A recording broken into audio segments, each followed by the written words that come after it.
London, 1666. The air is dry. The streets are narrow and silence hides the danger waiting. A small bakery, a single spark, and unnoticed by the sleeping city. Within hours, fire slithers across rooftops, feeding on timber and straw. Families awaken to choking smoke, to screams, to streets glowing red. No map, no plan, no safety, only chaos. And in the heart of it, lives are lost, courage is tested, and history is forever changed. On dawn, September 2nd, 1666. The city sleeps beneath a hot, restless night. Narrow lanes wind between wooden houses, leaning so close their rooftops nearly touch. The summer has been dry, the river low, and the air carries the sharp smell of smoke from 100 hearths. But this night the smoke hides something different, something dangerous. On Pudding Lane, inside the small bakery of Thomas Farriner, a spark leaps from an oven, too small to notice, too deadly to ignore. Within moments, fire licks the rafters. The bakery boy wakes in fright, his cries lost in the crackle of flames. Buckets are fetched, water splashes, but it is already too late. The fire feeds on dry timber, on straw, on the very bones of London's houses. A handful of men fight, but their strength is nothing against the fury of the blaze. Sparks leap across the street, igniting another rooftop, then another. A single fire becomes a chain of destruction. As the bells of St. Margaret's begin to toll, the neighbors pour into the narrow lanes. Panic spreads faster than the flames themselves. A woman clutches her baby as the roof of her home collapses. Men drag carts of belongings through choking smoke. Horses scream, tethered and unable to escape. The fire grows, breathing, consuming, unstoppable. And above it all, the night sky glows red, warning of a disaster no one is prepared to face. This is only the beginning, the spark turning into an inferno, and an inferno becoming the Great Fire of London. By dawn, the flames have grown into a monster. Pudding Lane is no longer a street, it is a furnace. The fire leaps like a living creature, devouring rooftops, spreading faster than the people can run. Londoners try to fight back with buckets, axes and prayers, but nothing stops it. The water from wells is too little. The fire is too strong. The mayor of London, Sir Thomas Bloodworth, is awakened by frantic messengers. They beg him to order the pulling down of houses in a desperate tactic to create fire breaks, but he hesitates. He looks at the flames, at the homes, at the wealth that might be lost, and dismisses the threat. A woman could piss it out, he mutters, turning away. His words will haunt the city forever. The fire grows louder, hungrier. The wooden beams crack like gunshots. Sparks rain down onto carts, stables, and thatched roofs. Children cry as families abandon everything, and furniture, clothing, even pets, when they're carrying only what they can in their arms. The streets clog with people pushing handcarts piled with possessions, blocking those who try to flee faster. Behind them, the fire roars, chasing them down alleys, trapping the slow and the weak. By midday, the inferno reaches the warehouses along the Thames. Barrels of pitch, oil, and spirits explode, sending rivers of burning liquid down the streets. The wind picks up, carrying flames across the city like a storm. London is no longer fighting a fire. London is being consumed by it. As night falls on September 2nd, the city is unrecognizable. The glow of the fire can be seen for miles, painting the sky blood red. Londoners huddle on the riverbanks, clutching their families, watching in horror as entire streets vanish in flame. The River Thames becomes both a refuge and an escape route. Boats overflow with people and their belongings, drifting through a rain of ash and sparks. Inside the city, the chaos grows worse. Firefighters, poorly equipped and exhausted, try to create barriers, but every effort fails. The wind is merciless, pushing the inferno deeper into London. Wooden beams crash onto cobblestones, sending showers of sparks across alleys. Even the stone buildings begin to glow with heat, their windows shattering as the flames lick higher. Streets once filled with merchants, bakers, and blacksmiths are now graveyards of ash. Families lose not only their homes, but their livelihoods, their treasures, their histories. A mother weeps over the ruins of her shop, while a boy searches for his father in the smoke. Priests carry sacred relics from their burning churches, praying aloud as the flames chase them into the night. By the second day, the fire stretches from the Tower of London to Fleet Street. The heart of the city and its wealth, its churches, its homes, and is being erased. But the greatest loss is yet to come, for the flames are moving toward the proudest jewel of London, St. Paul's Cathedral. September 3rd, the second full day of the inferno.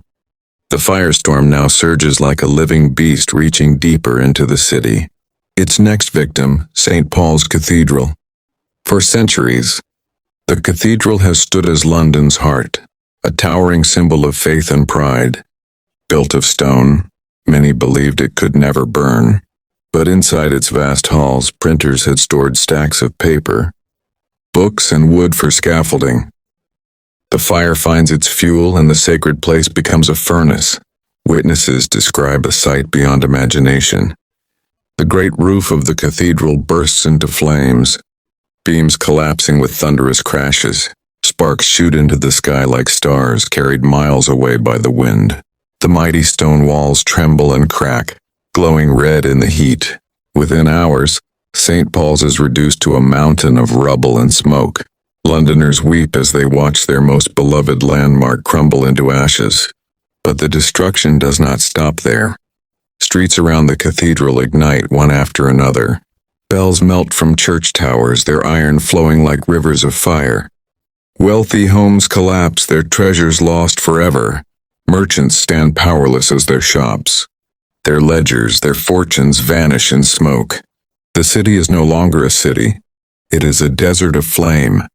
Destruction spreading as far as the eye can see. And yet amid the ruin, people cling to survival. Families form human chains to pass water buckets.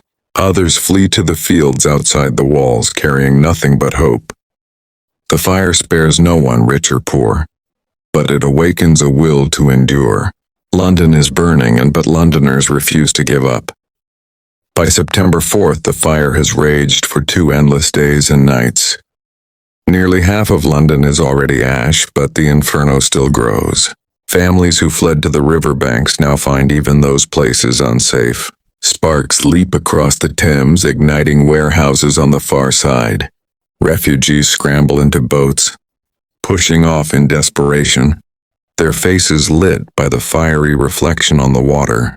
The Thames itself glows with drifting embers, as if the river has caught fire too. King Charles II, hearing of the disaster, sends soldiers and orders drastic action. At last, fire breaks are commanded. Whole rows of houses are pulled down, destroyed not by flames, but by men wielding axes and gunpowder. It is a terrible choice, sacrifice homes to save the city. But the people, exhausted and desperate, obey. Explosions echo across London as soldiers demolish buildings ahead of the advancing fire. Still, for many it is too late. Poor districts vanish overnight. Families camp in fields outside the walls, sleeping on the bare earth, watching the glow of their city burn. Markets collapse, food grows scarce, and whispers of divine punishment spread. Some cry that the fire is God's judgment for sin. Others believe it is sabotage, blaming foreigners and enemies. Fear fuels anger, and mobs hunt strangers in the streets, even as the fire itself rages on. And yet amid the panic, courage flickers. Priests rescue holy relics from collapsing churches. Neighbors share bread with those who have lost everything. Mothers hush crying children, telling them stories of hope. In the darkest nights, humanity still survives even while London burns. By September 4th, the fire has raged for 2 endless days. The fire that had raged like an angry god begins to weaken. Fire breaks and demolitions finally halt its advance. The winds shift and the flames, once unstoppable, falter. Londoners emerge from fields, riverbanks, and churches where they had sought refuge, staring at a city they can hardly recognize. What was once the proud heart of England is now a blackened wasteland of, smoldering ruins. In just 4 days, over 13,000 houses have been destroyed. 87 churches lie in ashes, their bells melted, their towers collapsed. The once mighty St. Paul's Cathedral stands in ruins, its great dome nothing but charred rubble. Thousands are left homeless, wandering the streets with blank eyes, searching for loved ones or scraps of food. The proud capital of an empire has become a scarred shadow of itself. But from this devastation, seeds of change begin to grow. King Charles II and Parliament vow to rebuild the city stronger, safer, and grander than before. Wooden houses will be replaced with brick and stone. Streets will be widened. Firefighting will no longer be left to chance but organized and prepared. Out of the ashes, London will rise again, scarred but unbroken. The Great Fire of London was a tragedy beyond measure, but it was also a turning point.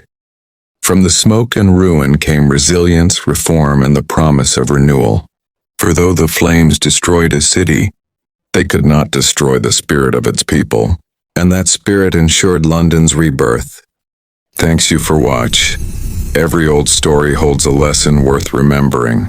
If you enjoyed this one, subscribe for watch and listen more old times, real stories, and don't forget,